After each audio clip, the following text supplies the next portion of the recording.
Karthigai Deepam special அவல் பொரி எப்படி செய்கிறதுன்றதை பார்க்கலாம் வாங்க. காமாட்சி சமையல் சேனலை சப்ஸ்கிரைப் பண்ணாதவங்க சப்ஸ்கிரைப் பண்ணிக்கோங்க. கூடவே அந்த பெல் ஐக்கானையும் ப்ரெஸ் பண்ணி வச்சுக்கோங்க. அவல் பொரி பண்ணுறதுக்கு தேவையான பொருட்கள் என்னென்னு பார்க்கலாம்.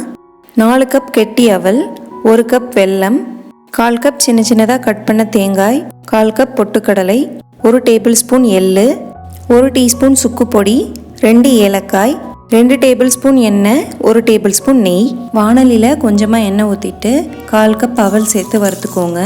எடுத்து வச்சுருந்த 4 கப் அவலையும் மொத்தமாக சேர்த்துடாமல் இந்த மாதிரி கொஞ்சம் கொஞ்சமாக சேர்த்து பொரிச்சு எடுத்துக்கோங்க. மொத்தமாக சேர்த்திங்கன்னா பொரிஞ்சு வராது, அதனால் இந்த மாதிரி கொஞ்சம் கொஞ்சமாக சேர்த்துட்டு பொரிச்சு எடுத்துக்கோங்க. 4 கப் அவலையும் பொரிச்சு எடுத்தாச்சு. 4 கப் அவலுக்கு 1 கப் வெல்லம் எடுத்துக்கோங்க, கரெக்டாக இருக்கும். எந்த கப்பில் அளந்து எடுக்கிறீங்களோ அதே கப்லேயே எல்லாத்தையும் அளந்து எடுத்துக்கோங்க. அதே வானிலையிலேயே 1 டேபிள் ஸ்பூன் எள்ளு சேர்த்துட்டு வறுத்துக்கலாம். எள்ளு கருகிருச்சுன்னா கசப்பாயிரும். அடுப்பு சிம்மிலேயே வச்சு வறுத்துக்கோங்க. எல்லாம் நல்லா பொரிஞ்சு வந்ததும் உடனே வேற ஒரு பவுலுக்கு மாற்றிடுங்க. 1 டேபிள் ஸ்பூன் நெய் சேர்த்துட்டு கட் பண்ணி வச்சுருந்த தேங்காய் சேர்த்துக்கலாம். தேங்காயில் இருக்கிற ஈரப்பதம்லாம் போய் பொன்னிறமாக செவந்து வர வரைக்கும் வறுத்துக்கோங்க. இப்போ தேங்காய் நல்லா வறுபட்டுடுச்சு. இதில் நம்ம எடுத்து வச்சுருந்த 1/4 கப் பொட்டுக்கடலையும் சேர்த்துட்டு வறுத்துக்கலாம். பொட்டுக்கடலை சேர்த்துட்டு ரொம்ப நேரம் வறுக்க தேவையில்லை. லேசாக சூடு வந்ததும் இதையும் பவுலில் எடுத்து வச்சிடலாம். அடுத்ததாக வெள்ளைப்பாகு ரெடி பண்ணிக்கலாம். ஒரு பாத்திரத்தில் எடுத்து வச்சுருந்த 1 கப் வெல்லம் சேர்த்துக்கோங்க. இது கூடவே சர்க்கரை மூழ்கிற அளவுக்கு தண்ணி சேர்த்து கொதிக்க வச்சுக்கோங்க.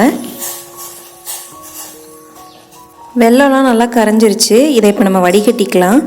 வாணலியில் வெல்லத்தை வடிகட்டி சேர்த்துக்கோங்க. இந்த மாதிரி வடிகட்டி செய்யும்போது வெல்லத்தில் இருக்கிற தூசிலாம் வந்துடும். இந்த வெல்லம் நல்லா கொதித்து ஒரு கம்பி பதம் வரணும், அது வரைக்கும் நல்லா கொதிக்க வச்சுக்கோங்க. ஒரு பவுலில் கொஞ்சமாக தண்ணி வச்சுக்கோங்க. அதில் ஒரு சொட்டு வெல்லத்தை ஊற்றி பார்த்தீங்கன்னா இந்த மாதிரி கையில் எடுக்க வரணும். இந்த ஸ்டேஜில் அடுப்பை சிம்மில் வச்சுட்டு 1/2 டீஸ்பூன் சுக்கு பொடி, 1/2 டீஸ்பூன் ஏலக்காய் தூள், வறுத்து எடுத்து வச்சுருந்த எள்ளு, தேங்காய், பொட்டுக்கடலை சேர்த்துக்கோங்க.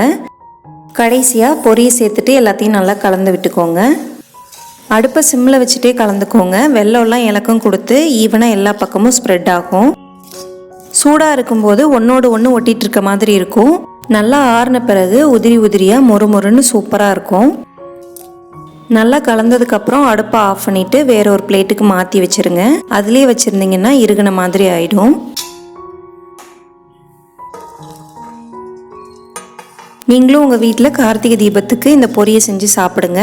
கார்த்திகை தீபத்துக்கு மட்டும் இல்லாமல் ஈவினிங் ஸ்நாக்ஸாகவும் செஞ்சு சாப்பிட்லாம், சூப்பராக இருக்கும்.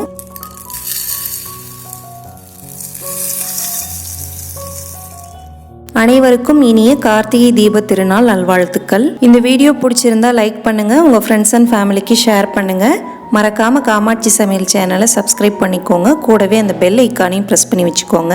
அப்போ தான் எல்லா வீடியோஸும் உங்களுக்கு உடனுக்குடனே நோட்டிஃபிகேஷனாக வரும். மீண்டும் இதே மாதிரி ஒரு சூப்பரான வீடியோவில் சந்திக்கலாம். நன்றி.